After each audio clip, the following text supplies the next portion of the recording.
Assalamualaikum warahmatullahi wabarakatuh. Semoga kita diberikan yang baik-baik dan terbaik buat kita semua di dunia dan akhirat. Amin amin ya robbal alamin. Cerita kisah Abu Nawas selanjutnya warung nasi Bu Maryam. Abu Nawas, si jenius iseng nan ulung, terkenal di Baghdad bukan hanya karena kecerdasannya yang luar biasa, tapi juga karena kelucuannya yang bikin perut mules. Suatu hari, perut Abu Nawas keroncongan minta diisi. Matahari sudah tinggi, dan aroma masakan menguar menggoda dari warung nasi Bu Maryam, warung nasi paling terkenal di Baghdad. Warung itu sendiri adalah sebuah bangunan mungil bercat biru muda, terletak di sudut pasar yang ramai. Di depannya terpasang sebuah papan kayu bertuliskan, Warung Nasi Bu Maryam, rasa enak, harga ramah, kecuali kalau ketemu Abu Nawas. Tulisan kecil terakhir itu hanya diketahui oleh Bu Maryam sendiri, tentunya. Bu Maryam, seorang perempuan bertubuh gempal dengan senyum ramah dan rambut yang selalu disanggul rapi, sudah kenal betul dengan Abu Nawas. Ia tahu persis bahwa Abu Nawas punya otak encer tapi kantong kosong. Di dalam warung, aroma rempah-rempah yang harum semerbak memenuhi ruangan. Dindingnya dihiasi dengan berbagai macam hiasan dinding, dari kaligrafi Arab hingga gambar-gambar pemandangan pedesaan. Beberapa meja dan kursi kayu tertata rapi, menunggu para pelanggan yang akan menikmati hidangan lezat Bu Maryam. Di sudut ruangan, terdapat sebuah tungku besar tempat Bu Maryam memasak nasi kebuli andalannya. Asap harum dari tungku itu menambah semarak suasana warung. Abu Nawas masuk ke warung, matanya berbinar-binar melihat nasi kebuli yang menggugah selera. Aroma rempah-rempahnya menusuk hidung, membuat air liurnya menetes. Nasi kebuli itu tersaji di atas piring besar, dihiasi dengan potongan daging kambing yang empuk dan rempah-rempah yang berwarna-warni. Di sampingnya terdapat acar mentimun dan sambal yang menambah cita rasa hidangan tersebut. Bu Maryam, nasi kebuli 1 porsi. Ya, pinta Abu Nawas, suaranya bersemangat. Bu Maryam tersenyum. Baik, Pak Abu Nawas. Seperti biasa, nanti bayarnya bagaimana? Abu Nawas terdiam. Pertanyaan klasik yang selalu membuatnya pusing 7 keliling. Ia tak punya uang sepeser pun. Begini, Bu Maryam, kata Abu Nawas, otaknya mulai bekerja keras. Saya akan membayarnya dengan teka-teki. Jika Anda bisa menjawabnya, nasi kebuli ini gratis. Tapi, jika Anda tidak bisa menjawabnya, Anda harus membayar saya. Bu Maryam tertawa. Baiklah, Pak Abu Nawas. Saya terima tantanganmu. Abu Nawas pun mengajukan teka-teki yang super rumit. Teka-teki yang melibatkan perhitungan rumit, logika yang berbelit-belit, dan sedikit sihir, katanya. Bu Maryam, yang awalnya terlihat percaya diri, mulai mengerutkan dahi. Ia berpikir keras, keringat dingin mulai membasahi dahinya. Setelah berjuang keras selama setengah jam, Bu Maryam menyerah. Saya tidak bisa menjawabnya, Pak Abu Nawas, akunya. Abu Nawas tersenyum puas. Baiklah, Bu Maryam. Sekarang, Anda harus membayar saya. Bu Maryam terbengong. Membayar Anda? Dengan apa? Abu Nawas menunjuk ke arah nasi kebuli yang sudah siap dihidangkan. Dengan nasi kebuli ini, Anda harus memberi saya 2 porsi nasi kebuli sebagai bayarannya. Bu Maryam terpingkal-pingkal. Dasar Abu Nawas. Kau selalu saja punya akal licik. Akhirnya, Abu Nawas menikmati 2 porsi nasi kebuli dengan lahap. Ia puas bukan main. Perutnya kenyang, dan ia berhasil mengalahkan Bu Maryam dalam permainan teka-teki yang licik. Kisah Abu Nawas dan warung nasi Bu Maryam menjadi legenda di Baghdad, cerita tentang bagaimana seorang jenius memanfaatkan kecerdasannya, dan sedikit kecurangan, untuk mendapatkan makanan gratis. Sebuah kisah yang penuh dengan canda, teka-teki, dan tentunya, aroma nasi kebuli yang menggugah selera.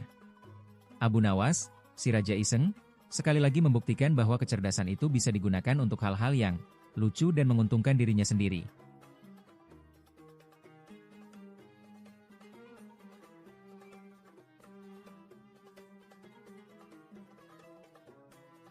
Cerita kisah Abu Nawas selanjutnya pesona sang jodohnya.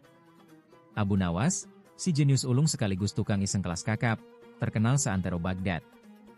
Namun, ada satu hal yang belum dia taklukkan, mendapatkan jodoh. Usianya sudah kepala 4, atau mungkin lebih, siapa yang tahu pasti, tapi dia masih melajang. Jenggotnya yang lebat dan turbannya yang selalu miring tak mampu menarik perhatian para wanita cantik di Baghdad. Suatu hari, Raja Sulaiman, yang merasa kasihan melihat Abu Nawas yang masih sendiri, mengusulkan ide cemerlang, katanya. Abu Nawas, kata Raja Sulaiman, aku akan mencarikanmu jodoh. Abu Nawas langsung melotot. Yang mulia bercanda? Mencarikan jodoh untuk saya? Jangan-jangan yang mulia mau menjodohkan saya dengan Putri Duyung? Raja Sulaiman tertawa. Tentu saja tidak.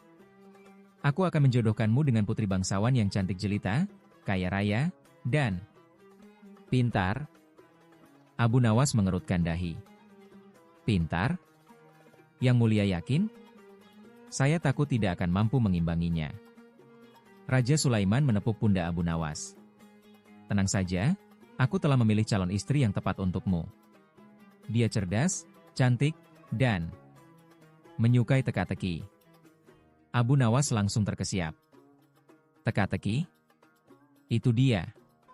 Abu Nawas memang terkenal dengan kecerdasannya yang luar biasa dan kecintaannya pada teka-teki. Keesokan harinya, Abu Nawas diperkenalkan dengan Putri Zulaiha, seorang putri bangsawan yang cantik jelita. Putri Zulaiha memang terkenal dengan kecerdasannya yang luar biasa. Dia juga sangat menyukai teka-teki. Pertemuan pertama mereka dipenuhi dengan teka-teki. Abu Nawas dan Putri Zulaiha saling melemparkan teka-teki dengan cepat dan cerdas. Mereka tertawa terbahak-bahak saat memecahkan teka-teki satu sama lain. Abu Nawas, yang biasanya selalu jahil, terkesan dengan kecerdasan Putri Zulaiha. Wahai putri, kata Abu Nawas, kau sungguh cerdas. Aku belum pernah bertemu wanita secerdas dirimu. Putri Zulaiha tersenyum. Dan kau, wahai Abu Nawas, sungguh jenaka. Aku belum pernah bertemu pria sejenaka dirimu. Singkat cerita, Abu Nawas dan Putri Zulaiha jatuh cinta. Mereka menikah dengan meriah.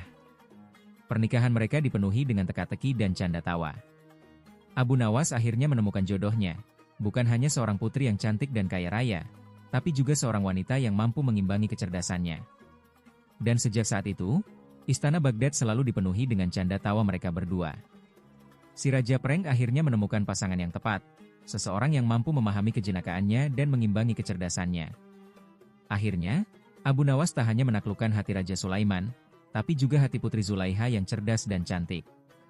Kisah cinta mereka menjadi legenda di Baghdad, cerita tentang bagaimana seorang jenius menemukan pasangan yang sepadan, dengan sedikit bantuan dari teka-teki dan banyak sekali tawa.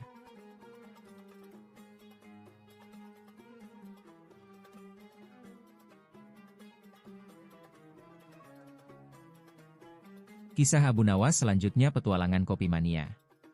Abu Nawas, jenaka dan cerdas, tinggal di sebuah rumah kecil yang sederhana namun nyaman di pinggiran kota Baghdad.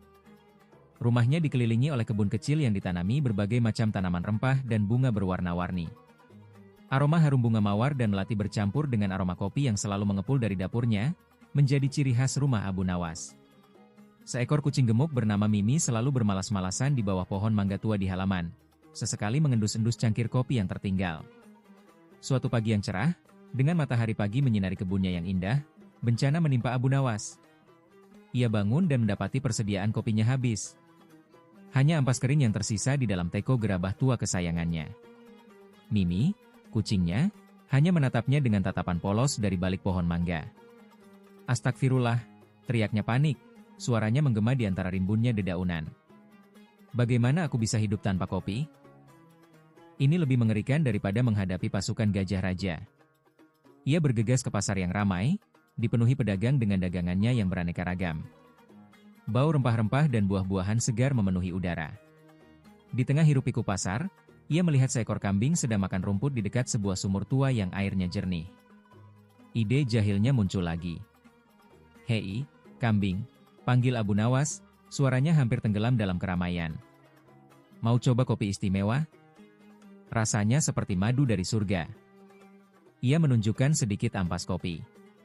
Kambing itu menciumnya, lalu pergi dengan ekspresi jijik, menjauh dari aroma yang menurutnya aneh. "Dasar kambing tak berbudaya," seru Abu Nawas, tertawa lepas, suaranya mengundang perhatian beberapa pedagang di sekitarnya yang ikut tertawa. Tidak tahu menghargai cita rasa kopi sejati dari biji Arabica terbaik. Di pasar, ia membeli kopi dalam jumlah banyak, membawanya pulang dengan keranjang anyaman bambu.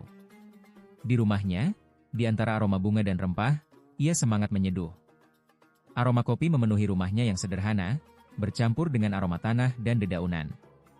Namun, tiba-tiba listrik padam. Sial, umpatnya. Bagaimana aku bisa menikmati kopi tanpa penerangan? Ini pasti ulah jin nakal yang tinggal di pohon mangga. Ia menyalakan lilin. Terlalu asyik menghirup aroma kopi, ia lupa lilin terlalu dekat dengan tumpukan kopinya. Kretek. Kopi terbakar. Mimi, kucingnya, tampak terkejut dan melompat menjauh. Kopi kesayanganku, raungnya sedih. Ini lebih menyakitkan daripada kehilangan seluruh harta benda. Keesokan harinya, Abu Nawas mencoba kedai kopi terkenal di dekat masjid tua.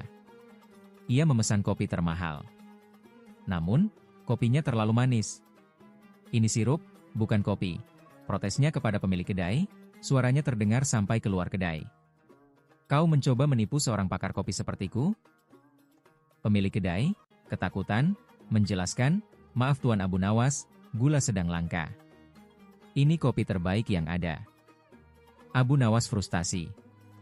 Ia memutuskan menanam kopi sendiri di kebun kecilnya. Namun, karena tak tahu menanam, ia menanam biji kopi di pot bunga. Beberapa minggu kemudian, tanamannya tumbuh, tapi buahnya kecil dan pahit. Abu Nawas mencicipinya, wajahnya masam. Mimi hanya memperhatikannya dengan tatapan penuh arti.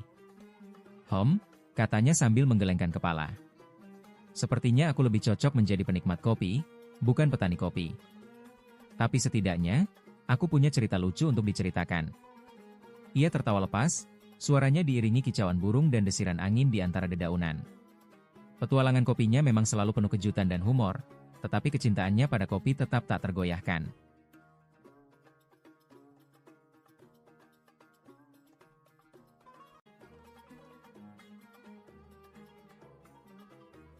Kisah selanjutnya dari Abu Nawas yaitu Abu Nawas dan ember air ajaib.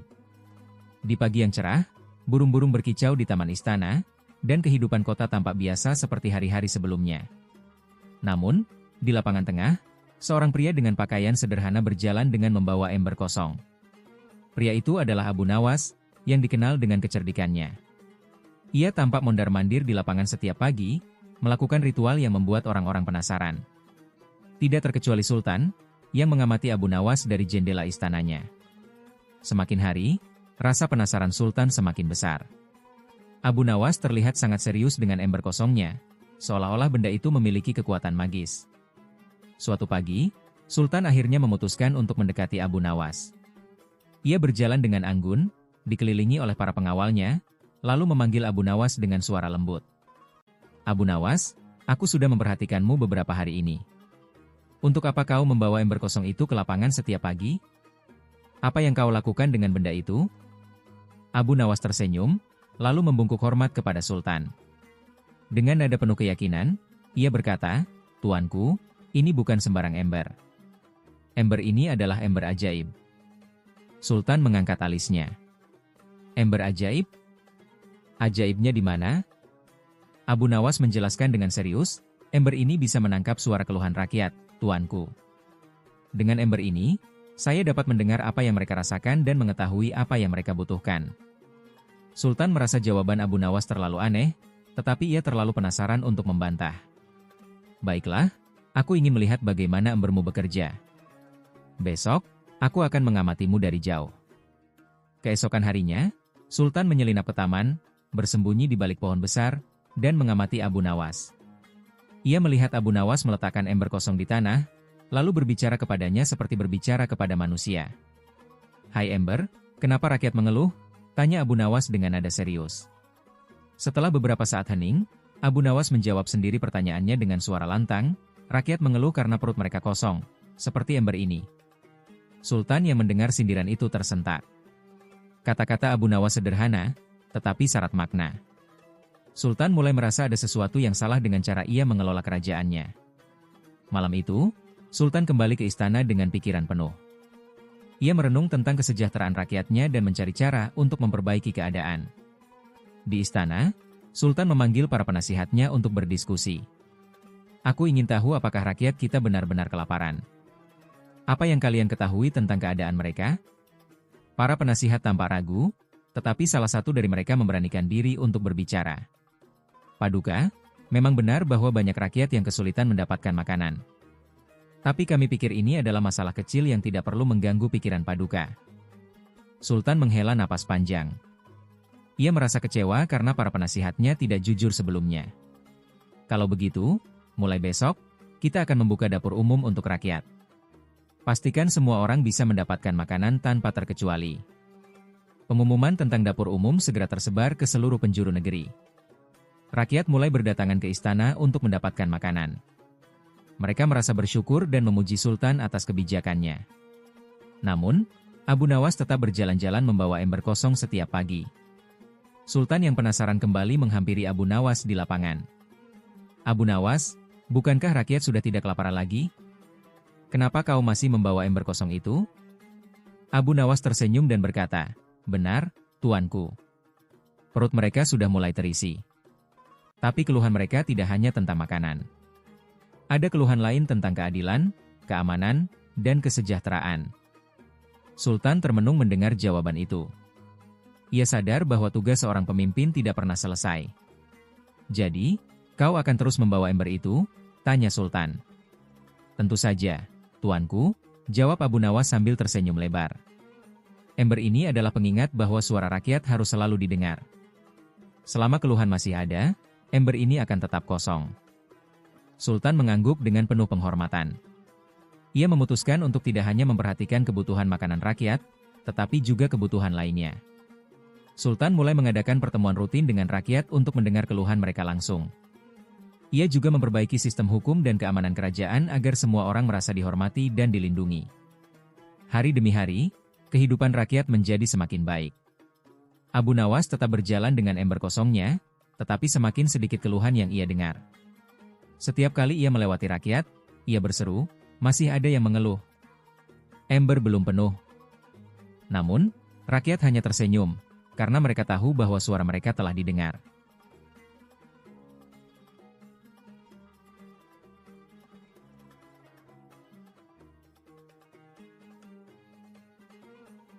Cerita kisah humor dari Abu Nawas selanjutnya celana terbang. Di pagi yang cerah, Abu Nawas sedang sibuk mencuci pakaian di belakang rumahnya. Celana favoritnya, celana warisan yang sudah bertahun-tahun ia jaga, baru saja selesai dicuci. Ia memutuskan untuk menjemurnya di atap rumah, tempat jemuran biasa ia pasang agar lebih cepat kering.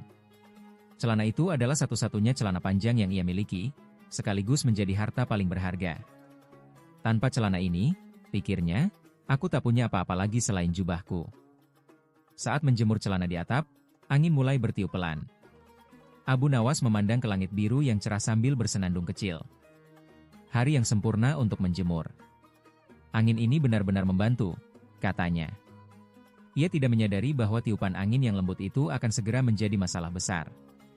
Angin membawa masalah tidak lama kemudian, tiupan angin semakin kencang. Celana Abu Nawas yang baru saja ia jemur mulai melambai-lambai seperti bendera di tiang.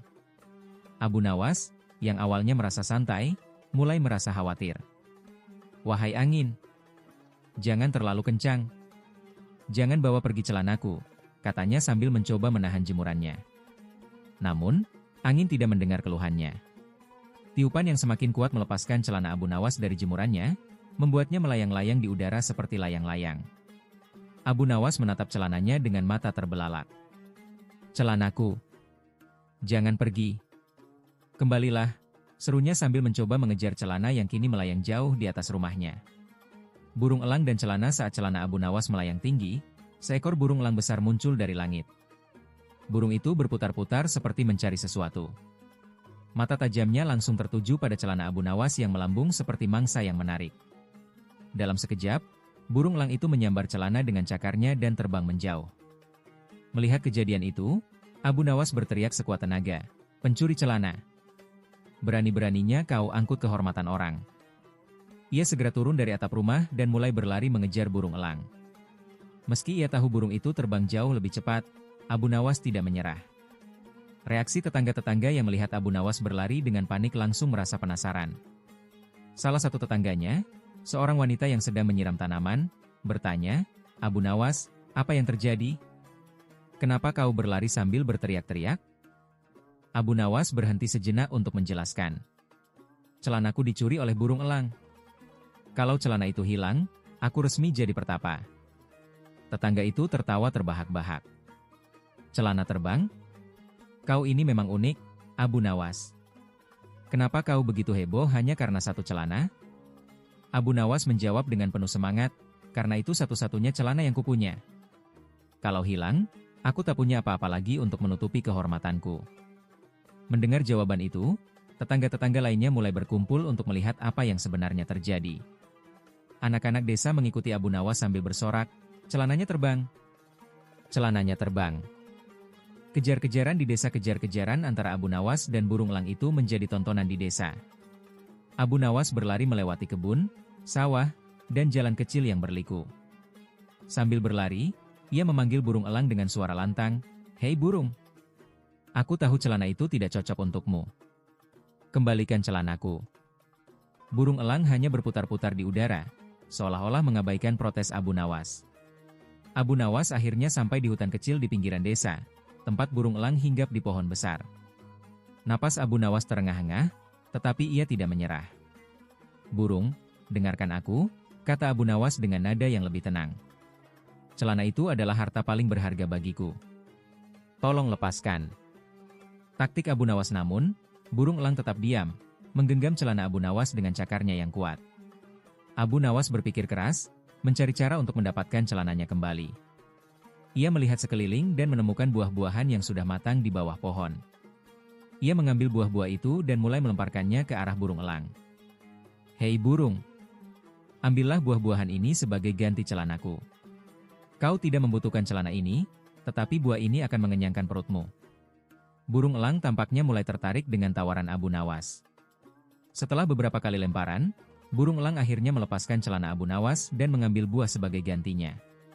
"Celanaku kembali," seru Abu Nawas dengan penuh kegembiraan.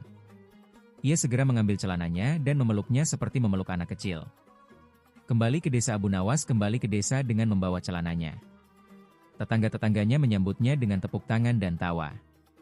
"Abu Nawas, kau memang orang yang pantang menyerah. Siapa lagi yang mau mengejar celana terbang sampai ke hutan?" Abu Nawas tertawa sambil berkata, "Karena celana ini adalah kehormatanku. Tanpa celana ini, aku mungkin harus jadi pertapa."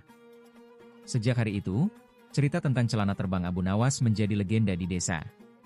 Anak-anak sering meniru kejadian itu, berlari-lari sambil berpura-pura mengejar celana di udara. Sementara Abu Nawas, dengan kecerdikannya, sekali lagi menjadi pusat perhatian yang membuat semua orang tertawa dan kagum.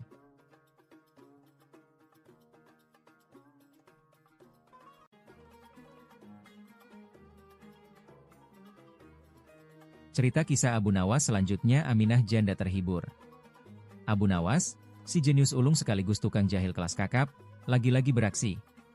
Kali ini, targetnya adalah seorang janda kaya raya bernama Nyai Aminah. Nyai Aminah, selain tajir melintir, juga terkenal cantik jelita bak bidadari turun dari kayangan, walau usianya udah kepala 5, tapi masih aduhai. Mendengar kabar kekayaan Nyai Aminah, Abu Nawas langsung membulatkan tekad, harus dapat jatah.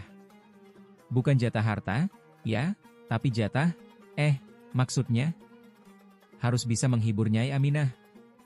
Atau mungkin juga dapat jatah harta, siapa tahu kan?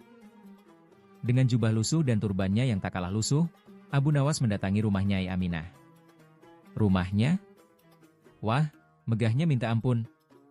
Kayak istana mini, lengkap dengan kolam renang, taman bunga yang seluas lapangan bola, dan burung-burung kenari yang berkicau merdu. Atau mungkin lagi ngegosip? "Assalamualaikum, Nyai," sapa Abu Nawas dengan suara lantang, bikin burung kenari langsung diam. Nyai Aminah, yang sedang asyik menikmati teh jahe sambil membaca buku puisi cinta, menatap Abu Nawas dengan alis terangkat. "Waalaikumsalam. Ada perlu apa, Pak Abu?" tanyanya, nada suaranya terdengar sedikit waspada. Soalnya, Abu Nawas terkenal suka bikin ulah. "Oh, tidak ada perlu yang penting, Nyai," jawab Abu Nawas sambil cengengesan. "Saya hanya ingin menghibur hati Nyai yang mulia." Nyai Aminah mengerutkan kening. "Menghibur? Dengan cara apa?"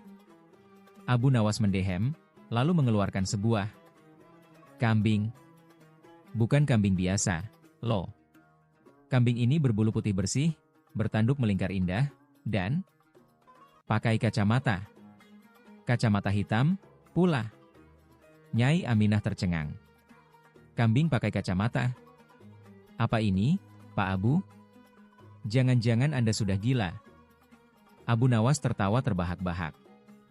Gila? Tentu tidak, Nyai. Ini kambing ajaib. Dia bisa bicara, loh. Nyai Aminah makin bingung. Bicara? Masa kambing bisa bicara? Abu Nawas mendekatkan kambing itu ke telinga Nyai Aminah. Coba dengar baik-baik, bisik Abu Nawas. Lalu, dengan suara Abu Nawas yang ditiru-tiru, kambing itu berbicara. Nyai Aminah, cantik sekali. Harta Anda banyak sekali. Saya suka. Nyai Aminah terpingkal-pingkal. Ini lucu sekali, Pak Abu. Begitulah, Abu Nawas menghibur Nyai Aminah dengan berbagai macam tingkah laku konyolnya. Dia menari-nari dengan kambing berkacamata, memainkan sulap dadakan, yang gagal total, tapi tetap lucu, dan bahkan menyanyikan lagu-lagu dangdut koplo dengan suara serak-serak basah. Nyai Aminah tertawa sampai perutnya sakit. Dia belum pernah merasakan kegembiraan seperti ini sebelumnya. Ternyata, kekayaan tak sebanding dengan tawa lepas. Dan Abu Nawas, si jenius jahil, telah berhasil mencuri hatinya, dan mungkin juga sedikit hartanya. Jangan-jangan. Akhirnya, Abu Nawas pulang dengan membawa sekarung kurma. Hadiah dari Nyai Aminah yang terhibur. Abu Nawas tersenyum puas. Misi menghibur, dan mungkin juga mendapatkan sedikit harta, telah berhasil. Dan kita semua berhasil terhibur oleh kelucuan Abu Nawas dan si janda kaya. Hehehe.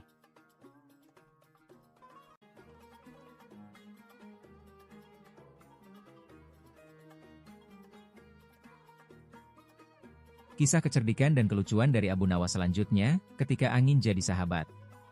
Suatu pagi yang cerah di Baghdad, Abu Nawas duduk santai di bawah pohon besar di depan rumahnya. Angin bertiup pelan, menyapu dedaunan kering dan membuat udara terasa sejuk. Abu Nawas memejamkan mata, menikmati sapuan angin yang lembut di wajahnya. Terkadang, aku merasa angin ini seperti sahabat yang setia. Ia selalu datang saat aku butuh teman bicara, gumamnya sambil tersenyum. Tetangganya, Pak Umar, yang sedang menyapu halaman, mendengar ucapan Abu Nawas. Ia mendekat dengan dahi berkerut. Abu Nawas, apa maksudmu? Angin hanya hembusan udara, mana mungkin ia menjadi sahabatmu? Abu Nawas membuka matanya dan tersenyum. Pak Umar, kau tidak tahu. Angin bisa menjadi lebih dari sekadar udara. Ia bisa menjadi pembawa pesan, penghibur, bahkan pelindung. Pak Umar tertawa terbahak-bahak. Kau memang selalu punya ide aneh, Abu Nawas. Baiklah, aku ingin melihat apa lagi yang akan kau lakukan dengan angin. Panggilan dari istana. Tak lama setelah itu, seorang utusan istana datang dengan tergesa-gesa. Abu Nawas, Baginda Raja memanggilmu untuk tugas penting. Ia membutuhkan kecerdikanmu, katanya. Abu Nawas segera bergegas ke istana. Sesampainya di sana, Raja menyambutnya dengan senyuman penuh arti. Abu Nawas, aku punya tantangan besar untukmu. Aku ingin kau membawa angin ke istana dan membuktikan bahwa angin bisa menjadi sahabat manusia. Jika kau berhasil, aku akan memberimu hadiah besar. Tapi jika kau gagal, kau akan dihukum, kata Raja. Para menteri di ruangan mulai berbisik-bisik, menganggap tugas ini mustahil. Salah satu menteri bahkan berkata, bagaimana mungkin seseorang bisa membawa angin? Itu seperti mencoba menangkap bayangan. Namun, Abu Nawas hanya tersenyum lebar. Baginda yang mulia, angin adalah sahabat terbaik hamba. Ia akan datang jika hamba memintanya. Berikan hamba waktu 3 hari. Persiapan Abu Nawas. Abu Nawas pulang ke rumah dan mulai memikirkan rencana cerdiknya. Ia mengumpulkan beberapa barang, kain besar, tali panjang, lonceng kecil, dan sebuah kipas besar. Tetangganya yang penasaran mulai berdatangan ke rumah Abu Nawas. Abu Nawas, apa yang sedang kau lakukan? Barang-barang ini terlihat seperti untuk membuat layang-layang, bukan untuk menangkap angin, kata seorang tetangga. Abu Nawas menjawab dengan santai, kalian terlalu cepat menarik kesimpulan. Kalian akan segera melihat keajaiban angin menjadi sahabat manusia. Ia mengikat kain besar di antara dua tiang di halaman rumahnya. Lalu, ia menggantung lonceng kecil di setiap sudut kain. Ketika angin bertiup, kain itu berkibar dan lonceng mulai berbunyi. "Wahai angin, kau adalah sahabatku. Datanglah dan bawalah pesan damai untuk dunia," seru Abu Nawas sambil berdiri di tengah halaman. Tetangganya mulai tertawa terpingkal-pingkal. "Abu Nawas, kau benar-benar lucu. Kau berbicara kepada angin seolah-olah ia bisa mendengarmu." Angin yang berbicara. Keesokan harinya, Abu Nawas membawa kain besar yang telah diberkati oleh angin sahabatnya ke pasar. Ia mengguncang kain itu pelan sehingga lonceng kecil berbunyi. "Dengarkan. Ini adalah suara angin sahabatku yang membawa pesan damai," seru Abu Nawas.